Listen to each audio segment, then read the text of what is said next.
Hey guys, hope you can see me. This is Charles Wanless, and really had fun with this challenge.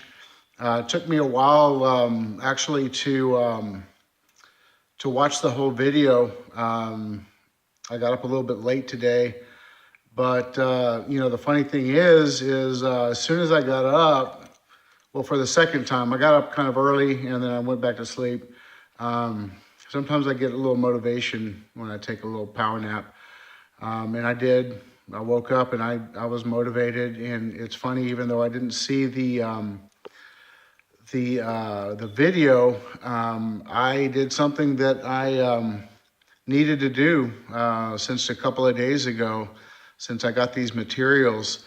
And when I listened to the different levels, from survival to thriving, on up to abundance, and then gamma, my first thought to myself was, I find abundance and sometimes gamma in the survival mode. And I'm not going to apologize for being a little teary last night or, when I did the other video, because, I do want to make a cliff note or side note.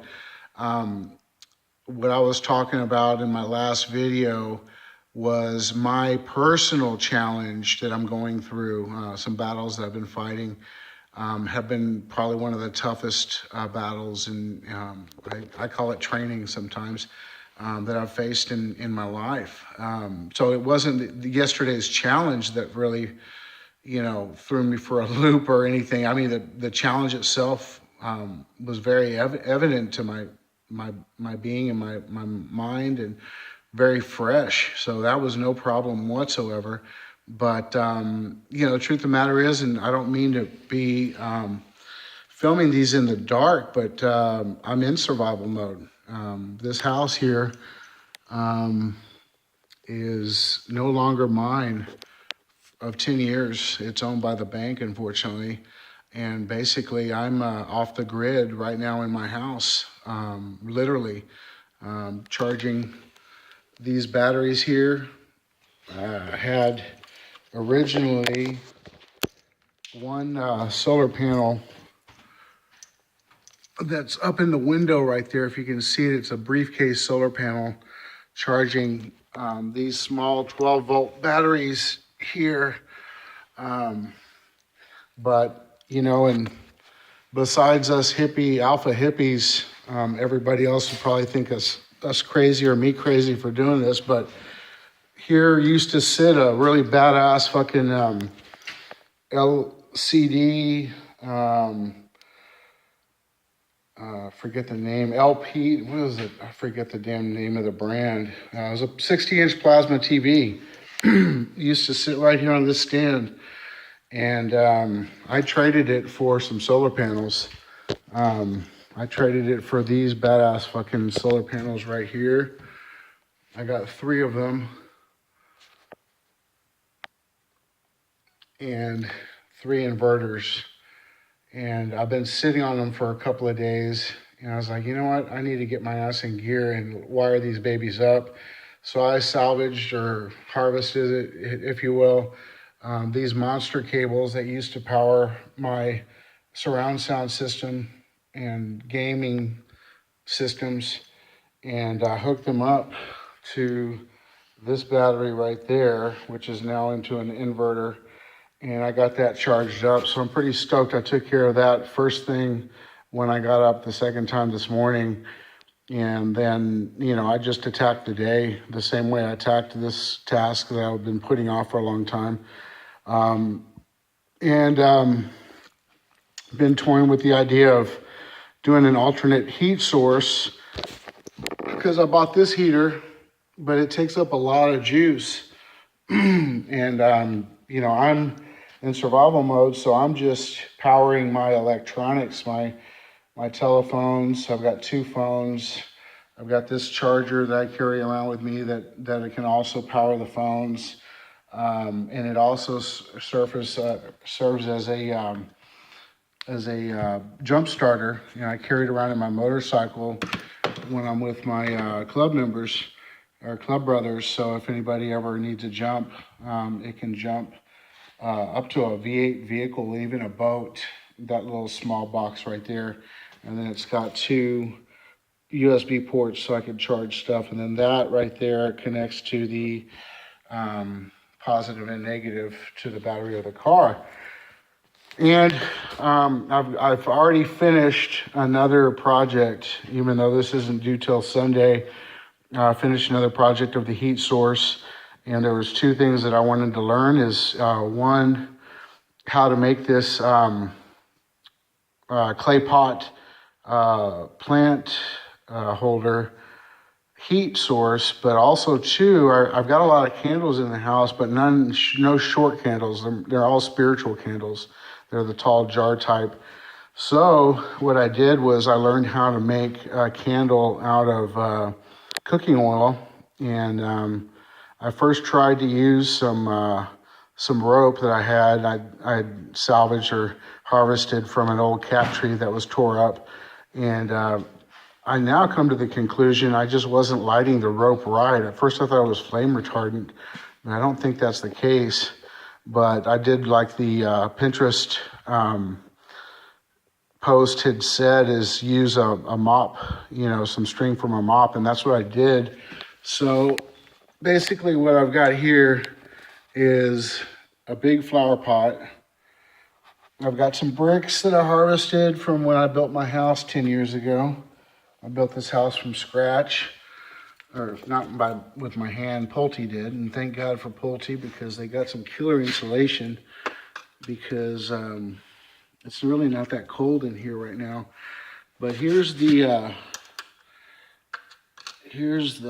heater, if you will, and there is my candle that I made of half canola and half vegetable oil with some wire that I wrapped in a circle and put at the bottom, and then put a little kink in the wire to hold that wick so it doesn't stick to the corner and burn the glass.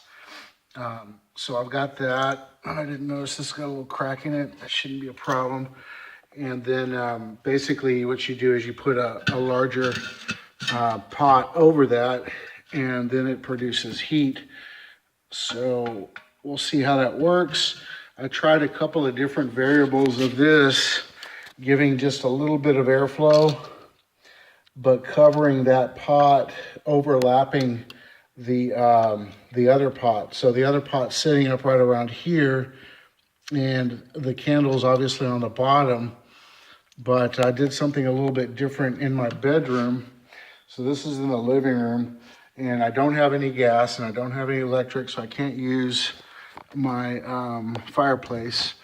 I was thinking I could just put some logs in there, but something told me not to do it. I just kind of looked at the guts of up to the top, and that is not a smart move. Later on I found out. Thank God I didn't do it. But here is my bedroom, and it's pretty warm in here right now. But here's the other heater, if you will. You can see it right there. Those are the bricks that I set up a little bit differently. And I actually probably will raise them up a little bit more. I'll probably put another set of bricks up in there. And then the smaller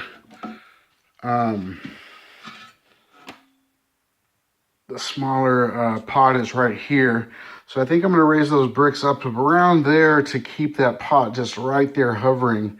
So I think that's what I'm going to try to do. And then I've got another canola vegetable oil candle. And I figured out a way to, God dang, this thing is hot. I'm holding that big pot, and it's hot up at the top, which is a good thing. But I figured out a better way to keep that wick even more close and centered to the middle. So I really hooked up that wire, which I harvested. Originally, I was going to take the wire from a picture hanging set that you buy. You know, it's got screws and it's got the little hooks and all that stuff, and then it's got the wire that you can attach to the back of pictures to hang those.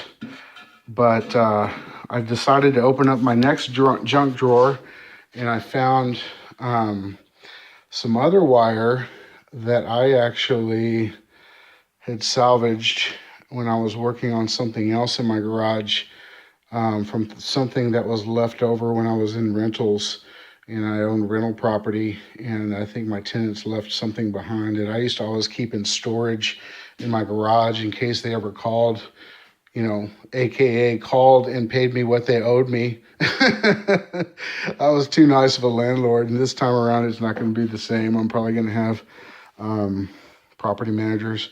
But anyways, so this is the other heater. I'm going to raise this up. It looks really cool. It's kind of hard to see.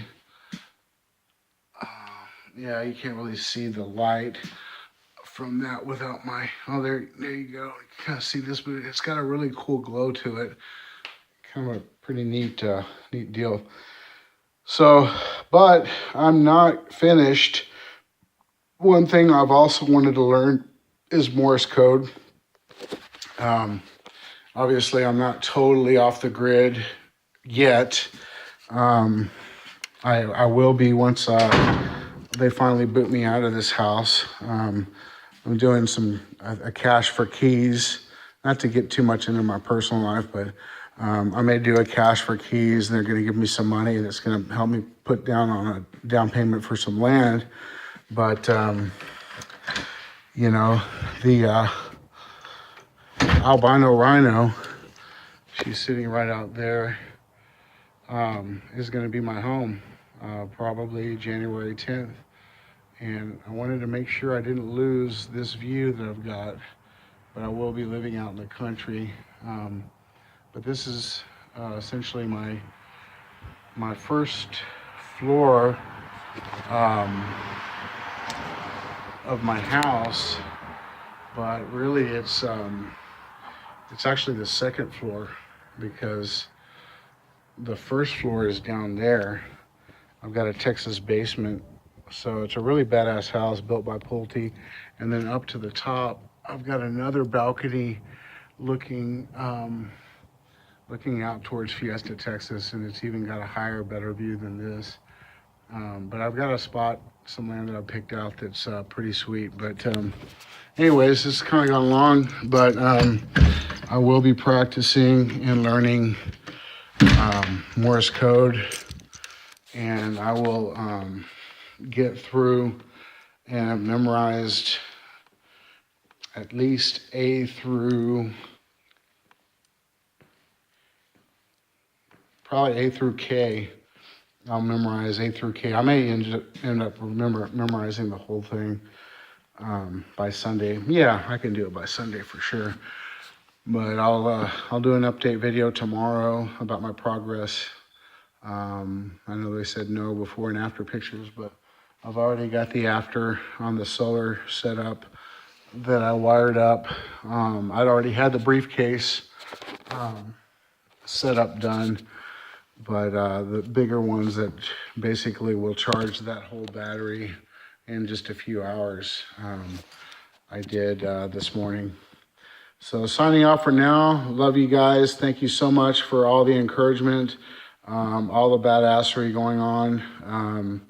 Jesse, you are a damn rock star. Fucking brilliant. Thank you, thank you, thank you. I can't say thank you enough. Love you, brother. So Charles, aka Rhino, signing off. Peace and love and light. God bless to all. Thank you, thank you.